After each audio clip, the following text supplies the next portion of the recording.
Okay. So this should be good audio. All right. Well, I'm going to show you how to create a Pathfinder character. So we're going to start with the character sheet. Player Luke. This other stuff we'll fill out later to start with. We've got over here the ability scores. These are going to be pretty important. We'll start with these now. To generate your ability scores. Oh, wrong window. You're going to go to this. This website's useful. It's got dice you can roll. wizards.com/dnd/dice/dice.htm. So the way we're going to do this, you're going to roll 4d6. We're going to click roll. All right. Now what we're going to do, this shows the total of all the dice that are rolled. But what we're actually going to end up doing is dropping the lowest number. Okay? You drop the lowest number and then add the rest of them together. So our lowest number was 1. So this is going to be a total of 10. So we're going to go back to our character sheet. Okay. And into our first one, which is strength, we're going to put 10. And then we're going to repeat that for all the other ones. 13, so we got an 11. 11 in dex. 13 in the next one, which is constitution. 10 in the next one. Jesus, we're bad. This is awful. Hey, we got 20 minus 4, so 16. 16 in wisdom, that's useful. And then in charisma, we have an 8. That's fun. Okay. However, with this system, the way I do it is I allow you to re-roll 3 of the abilities. So I'm going to re-roll strength, and you keep the highest one. Okay. I'm actually going to re-roll dexterity now. 9. Okay, that's lower than our dexterity. So we get one more. Going to re-roll, I guess, charisma. Hey, we got a 15 charisma, so we are extremely charismatic. So now that we have our ability scores, now we're going to go to the core rule book. And if you go down, okay. So now we are going to pick our race. These are the core races. Just use the core rule book. It'll make things a lot simpler if you just use the core rule book. So you can pick a dwarf, an elf, a gnome, a half-elf, a half-orc, a halfling, or a human. And each of those gives you different abilities. For simplicity's sake, we're going to go with human. So they are on page 27. Oh, we went too far.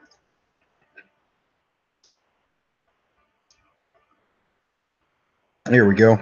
So now it gives you some stuff. They possess blah, blah, blah, blah, blah. Physical society relations. You can read on this if you want.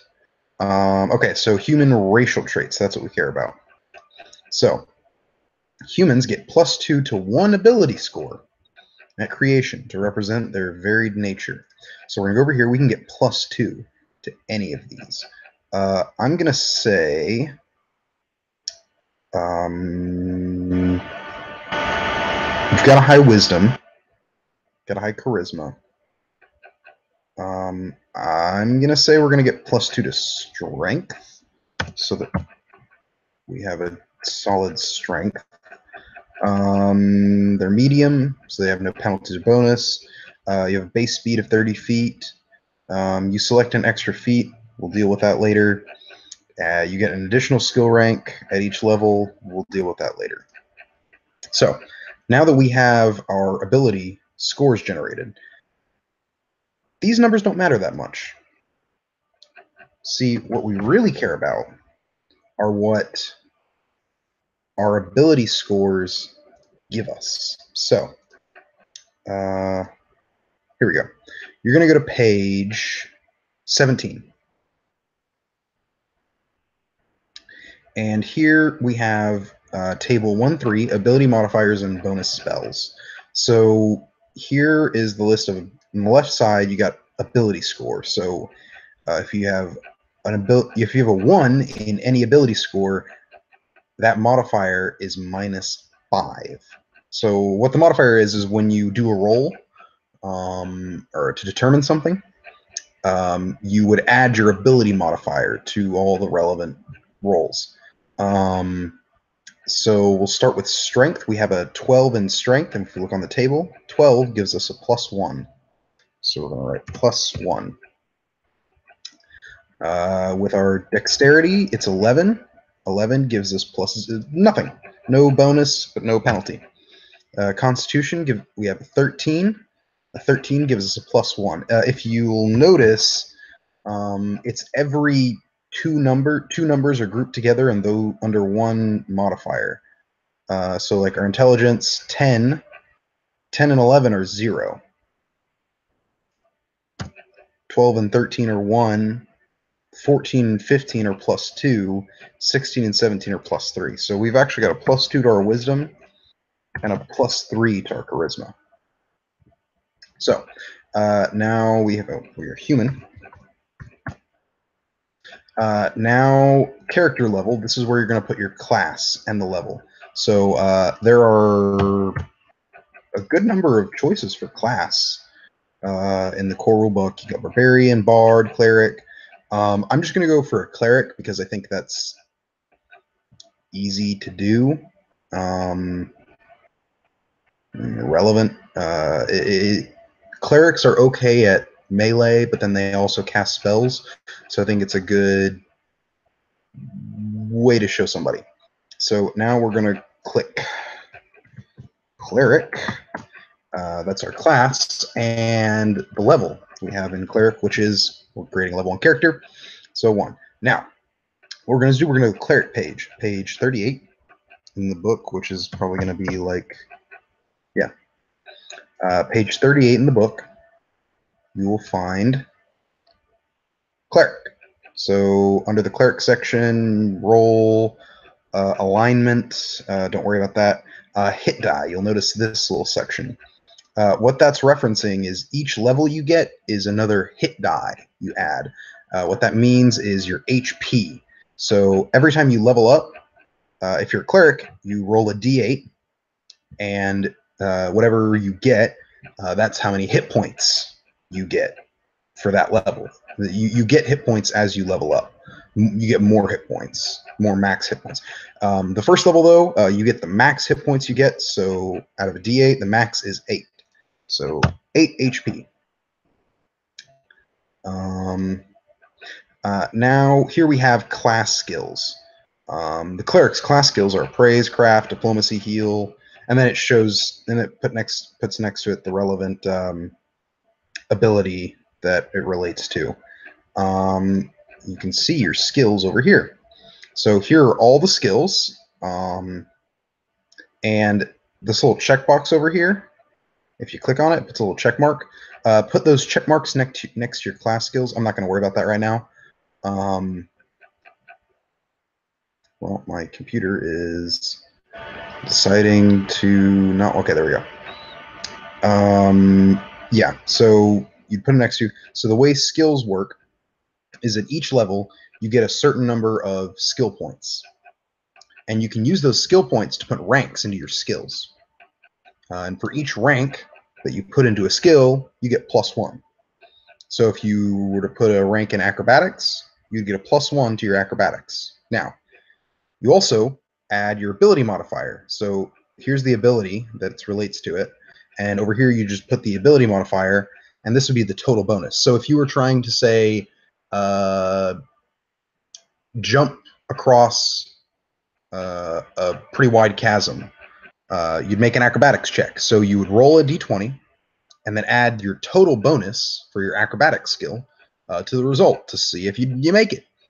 And depending on your class, you get a certain number of skill ranks. So as a cleric, you get 2 skill ranks plus your intelligence modifier per level. So at first level, our intelligence modifier is 0, so we get 2 skill ranks. But if you remember, if we go back to humans had this cool ability where a racial trait. Humans gain an additional skill rank at first level and 1 additional rank whenever they gain a level, which means you just get an extra skill rank at every level. So we get 3 skill ranks at level 1 that we can put out. So let me go back to cleric. That's hard. Okay, so we're gonna go to cleric. So I'm gonna put just for this one, we're gonna put 1 rank into knowledge religion, 1 rank into heal, and 1 rank into sense motive. So our wisdom modifier is +3, our intelligence modifier is 0, and our wisdom modifier is +3. Now, you'll notice that I put ranks into just class skills. The reason being, when you make a check for a class skill that you have a rank in, you get +3 to the bonus. So normally, if heal was not my class skill, I would just get a +4. But since it's a class skill, I add 3 to that. So my heal is +7. Likewise, my knowledge religion is +4, and my sense motive is also +7. So whenever I have to roll to see if I know something about a religion, I get +7 on the roll, which is really good. Okay, so we've gone over skills, class features. So here are features, you can put them on your character sheet, but most of this first one, weapon and armor proficiency, you should try and just remember it because it's pretty basic. So clerics are proficient with all simple weapons, light armor, medium armor, and shields, except tower shields. They are also proficient with the favored weapon of their deity. The deity that you choose to worship as a cleric has a favored weapon. What means if you're proficient? If you're not proficient with a weapon and you make an attack roll with it, you get a -4 to hit. So you really just want to be swinging around stuff that you're proficient with. So as a cleric, you can use any simple weapon, any light armor, any medium armor, and any shield. So you don't have a lot of proficiencies, but you have enough. Now, you also have this special ability called Aura. A cleric of chaotic, evil, good, or lawful deity has a particularly powerful aura corresponding to the deity's alignment. So if you worship a good god, then you radiate good. So what we're going to do now is we're going to go down to the second page and go to special abilities. Aura of, well, we haven't chosen our alignment yet, so we'll leave that for a minute later. Spells. So a cleric casts divine spells, which are drawn from the cleric's spell list presented in Chapter 10. Her alignment, however, may restrict her from casting certain spells, opposed to her moral or ethical belief. So a cleric must choose and prepare her spells in advance. So what that means is, at the beginning of each day, you would choose what spells you're going to cast that day. So, I'm going to cast 2 magic missiles and a mage armor. And you would be able to cast a magic missile. But once you cast that first magic missile, it's gone. Once you cast that second magic missile, can't cast magic missile again until you rest. For 8 hours or more. To prepare or cast a spell, a cleric must have a wisdom score of at least 10 plus the spell level. Well, our wisdom is 16, so we could cast up to 6th level spells. The difficulty class for saving throws against a cleric spell is 10 plus the spell level plus the cleric's wisdom modifier. Certain spells that would charm someone or something like that have a difficulty class that allows someone to sort of either dodge out of the way or resist a charm effect. And that's just telling you what your DC. It's called DC, difficulty class. Like other spell classes, a cleric can only cast a certain number of spells of each spell level per day. So what we're going to do, so the way spells work is you're allowed to cast a certain number of spells of certain levels per day. So if you go to the next page, it's this page. Okay. This table, cleric. This is the cleric table. Each class has one of these. This is pretty important. So what it tells you is at first level, this tells you your base attack bonus, your fortitude save, your reflex save, your will save, any special abilities you get, and how many spells you can cast per day. So to start with, base attack bonus. This means when you roll to attack, this is the base attack you get. Like, you always get this. As a cleric, it's +0. So we're going to go and we're going to find base attack bonus. It's on the first page right here. +0 base attack bonus. All right, now we're going to our saving throws. Fortitude, reflex, and will. As a cleric, you get a +2 to your fortitude and a +2 to your will saves. So you're going to find saving throws. Here they are, fortitude, reflex, and will. So your base save for fortitude is +2. For reflex, it's +0. And for will, it's +2. Now you'll notice, you go in a little bit, under each of these is a little one of your abilities. So fortitude, constitution, reflex, dexterity, will, wisdom. And you'll notice over here, ability modifier. So you put in your ability modifier for each one. So you have a +1. We have a +1 to constitution. We have a +0 to dexterity. But we have a +2. I mixed these up. We have a +2 to our +3 to our wisdom. I messed that up. I'm sorry. Yeah. So our total fortitude save is going to be +3. Reflex is +0, and will is +5. So basically, what that means is if I ever tell you to roll a fortitude save to resist a poison, or a reflex save to dodge out of the way of a fireball, then you'd add these modifiers to it. And you'll notice that everything starts to go up the higher level you get. So all your saves get better. And now we go to spells per day. So here are the different spell levels. There are 9 spell levels. 9th is the highest, 0 is the lowest. And you'll notice a zero level spells, it says 3.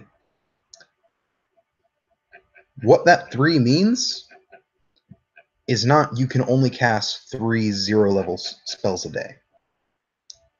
What that means is at the beginning of the day, you may prepare 3 level 0 spells, because level 0 spells are special. For clerics, they're called orisons. And as far as like wizards, they're called cantrips. What these are is these are very simple spells that you can cast any number of times. So if you want to cast the spell light is, I think, a 0-level spell. If you prepare it at the beginning of the day, you can cast it every single round of combat if you want to. However, all of these other first and up level spells, whenever you cast them, they're gone. So first is you have 1 + 1. Now what this means, +1 represents the domain spell slot. So as a cleric, you're going to choose a domain. We're going to get into that in a moment, but for now, we're going to go over here. We're going to go back down to our spells.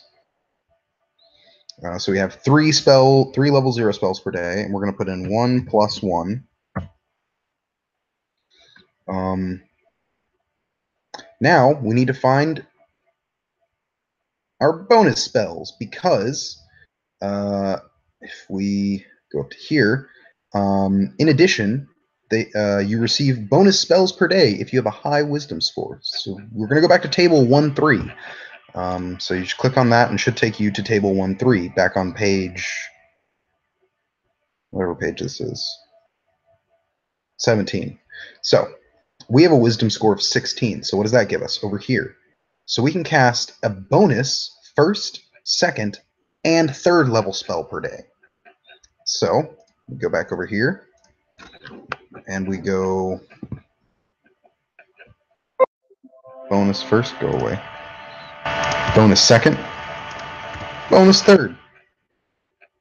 So we can actually cast 3 level 1 spells a day, 1 second level, and 1 third level, all at level 1.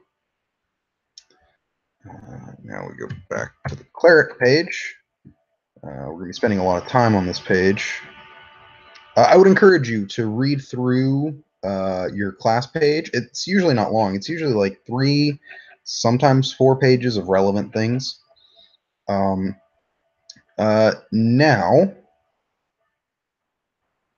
oh yes, you have the channel ability, channel energy ability. So this is a special ability. So we're going to go down to our special abilities and go channel energy. Now let's read through this real fast. Regardless of alignment, any cleric can release a wave of energy by channeling the power. Okay, so how many times a day can we do this? Let's see. A cleric may channel energy a number of times per day equal to 3 plus her charisma modifier. It's a standard action.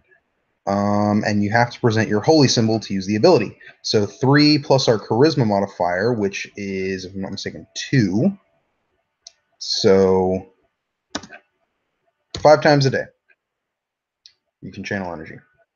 Now we go on to domains. A cleric's deity influences her alignment. What magic? A cleric chooses 2 domains from among those belonging to her deity. So we can actually, if we go down, here are the deities, in the core rulebook at least. If you would like to worship a deity that's not in the core rulebook, just run it by me first, basically. So we're going to say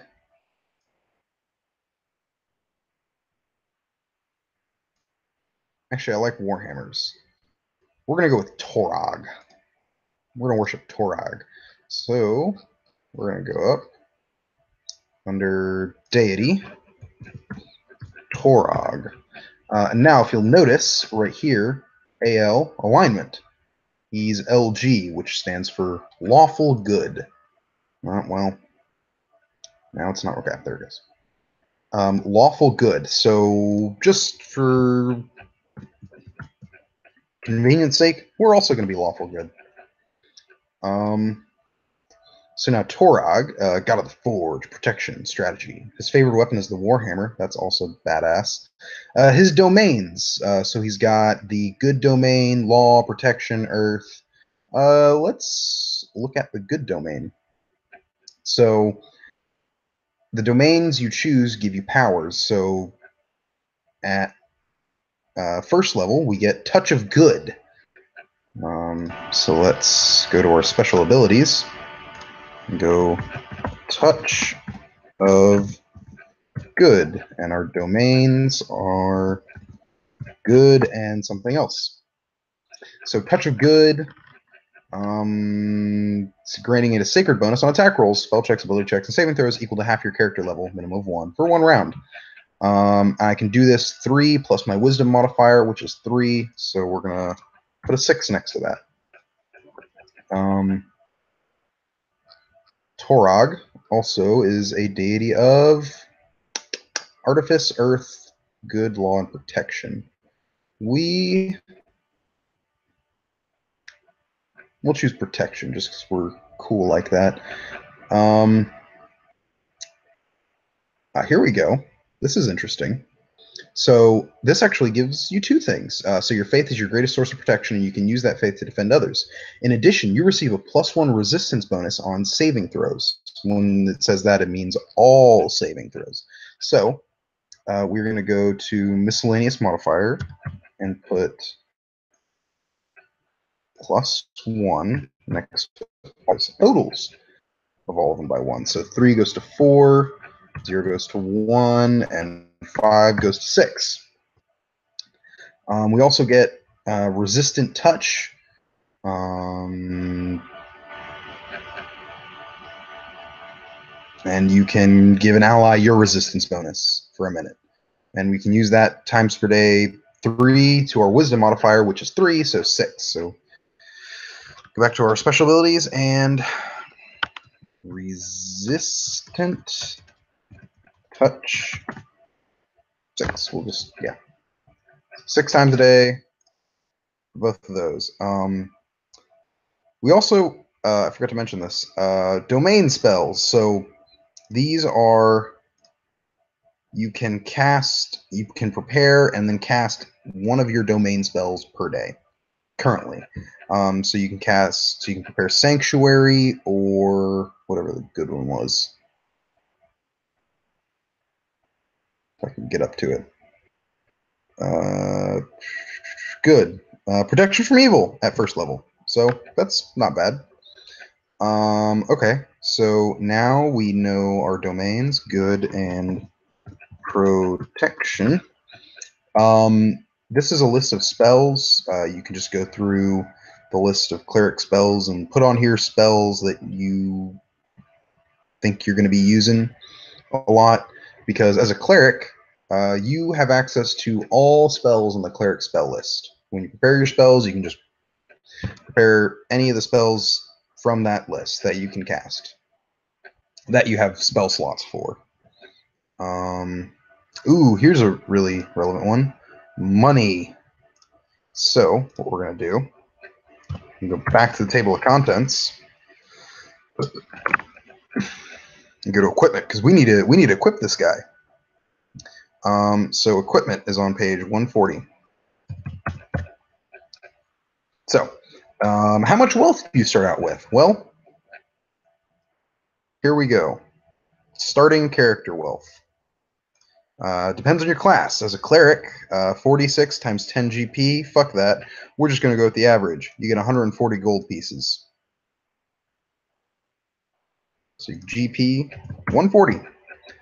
Now, we got to spend some of that, because we got to equip ourselves and make sure we can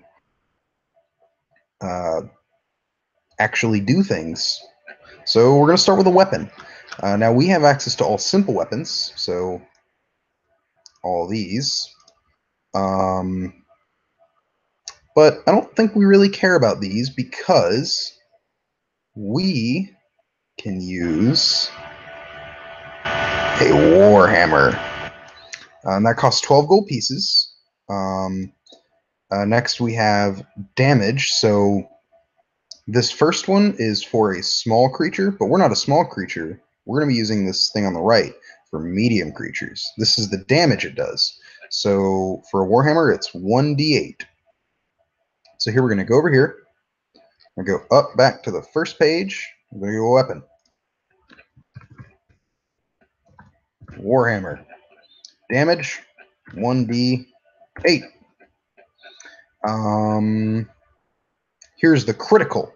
So whenever you roll a natural 20 on an attack roll, that's what's known as a critical threat. It's an automatic hit, no matter whether or not a 20 would actually hit the person. But you still have to confirm it. So you have to roll again and see if you can hit. And if if your second roll does indeed hit, then you get the critical, which is times 3 damage. So normally weapons are critical is ×2, but this is special ×3. Type. For melee weapons, that is the type of damage it does, which is going to be B. B is for bludgeoning. S is for slashing, and P is for piercing.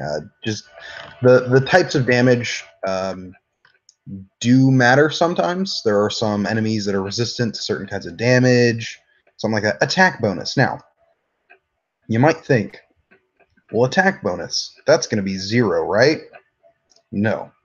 Your base attack, you add your base attack bonus to the relevant ability. So for a bow, you would add your dexterity modifier. To any ranged weapon, you add your dexterity modifier. However, this is a melee weapon, so we're going to add our strength modifier.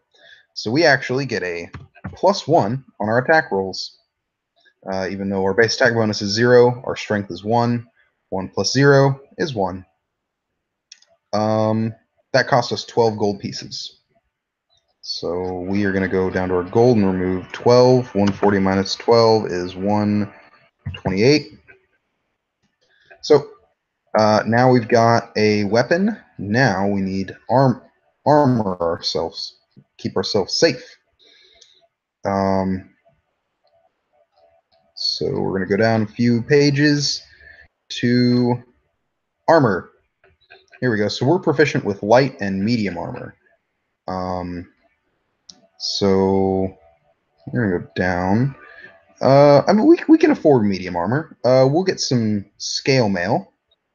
So we're going to go up. It's on the second page. AC items. What that means is armor class items. So we're going to scale mail. Scale mail gives us a +5 armor bonus. So +5. It is medium armor.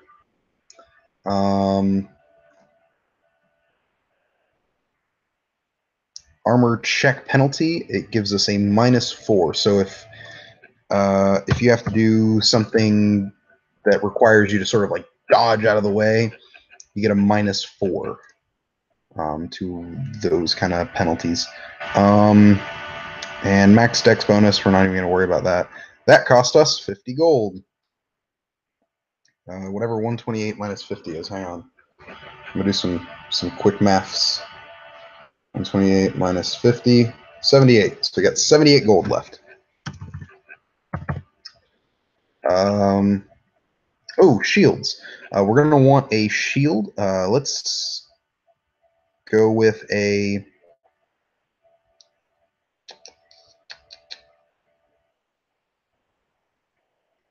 We're in some pretty heavy armor. I think we're going to be sort of in the fray. So let's go with a heavy steel shield, because that gives us a +2 bonus. So we're going to go back to AC items. Shield. Not sheckled. Shield. Heavy steel. Steel shield gives us +2.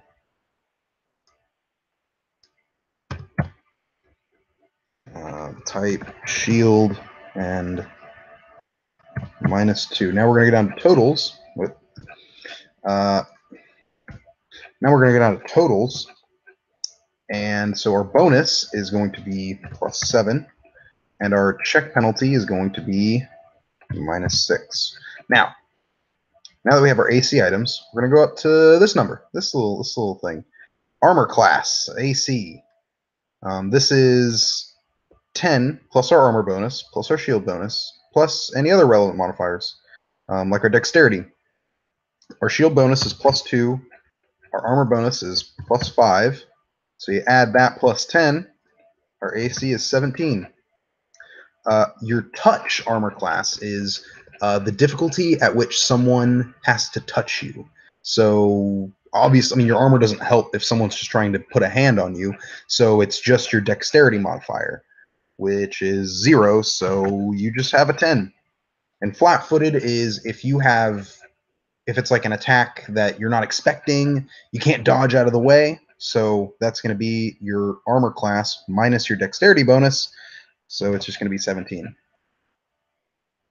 Next, we're going to look at this little weird number, CMB and CMD. What these numbers mean is combat maneuver bonus and combat maneuver defense.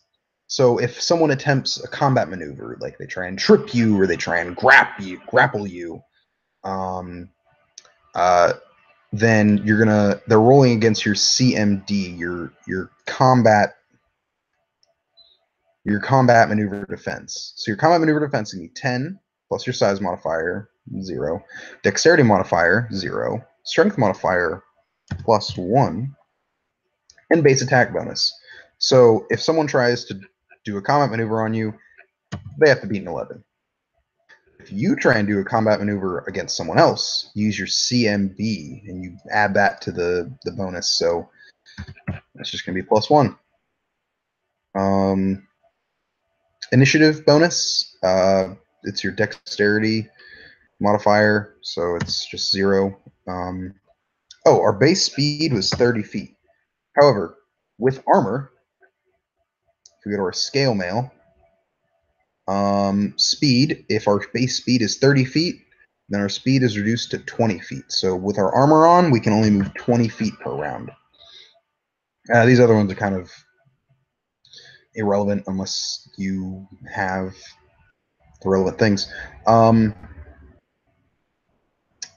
more thing that I think I forgot to mention is favored class bonus. What that means is whenever you take a level, whenever you level up, you get a favored class bonus, which means that you can get either an extra skill point or an extra hit point. Well, as a human, we get an extra skill point at each level anyways, so we're going to go with hit point. So our hit points go from 8 to 9. But I forgot something, actually. Whenever you level up, it's you roll your hit die, and you add your constitution modifier, +1. We had a D8, so we had an 8 +1 plus the 1 favored. So we start with 10 hit points. And I think that's most of what you need to get set. Oh, I almost completely forgot. Feats. So the way feats work is at first level and every odd numbered level, so 1, 3, 5, 7, 9, and so on, you get a feat. Feats are on chapter 5, so we're going to go to page 112. This is a huge fucking chart, and I hate it. There are so many feats, and some feats have prerequisites that you need. And then you get the benefits. So you can take, as a human, we also get an extra feat at first level. So we actually can choose 2 feats that we can get. It can be a little bit overwhelming to see all of this. But there are some pretty basic ones that I think, excuse me,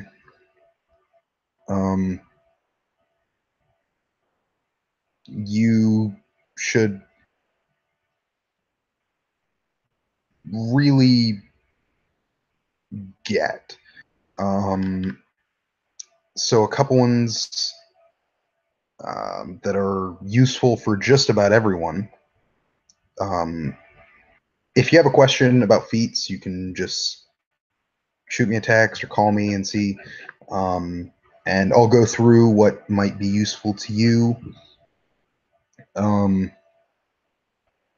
But I think we're going to take, the 2 we're going to take is selective channeling. So we can choose who to affect with our channel energy, because we have at least 13 charisma and we can channel energy. So we're going to get selective channeling.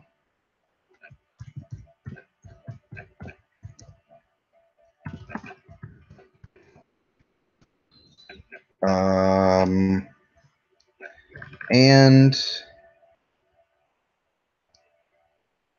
we can go down. Well, hang on.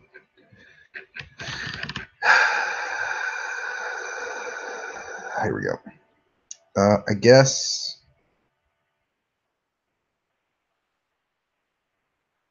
I mean, toughness. That gives us +3 hit points right now. So it's always good, especially for someone who's going to be wading into the combat,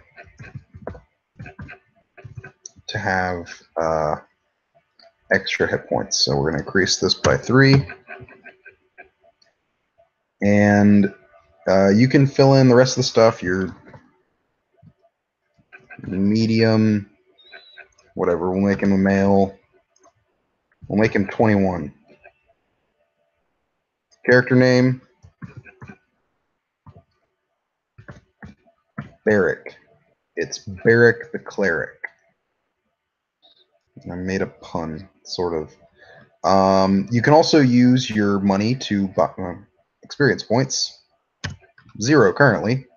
You can also use your money to buy, well, a whole host of other items. If you go to equipment, and you go down past the armor, that will take you to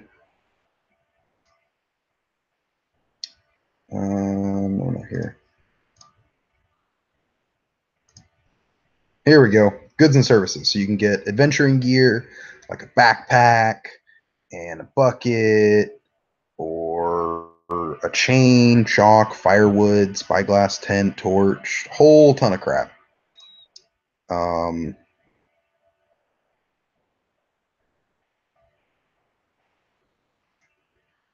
And then and that stuff you'll add to your gear page. Don't really worry about weight too much. I'm basically just using common sense. You can't carry around 8 tons of stuff, 8 literal tons. But whatever's within reason. But yeah, anyways, this is pretty much what I use to, it's sort of the method I use. There's also this website, d20pfsrd.com. This website has all the information that's in the core rule books and all the other books, all compiled into one website. It's a little bit confusing to go through, so I wouldn't recommend it unless you feel like you have a solid understanding of what's going on. Has a lot of different stuff. I would suggest that you stick to the core rule book for now. It's a lot simpler and just overall will go easier for you. And in the future, when you create other characters, we can mess with those. This is just, it is a good resource if you were wondering about a specific thing. I mean, also use Google if you. Okay, first ask me.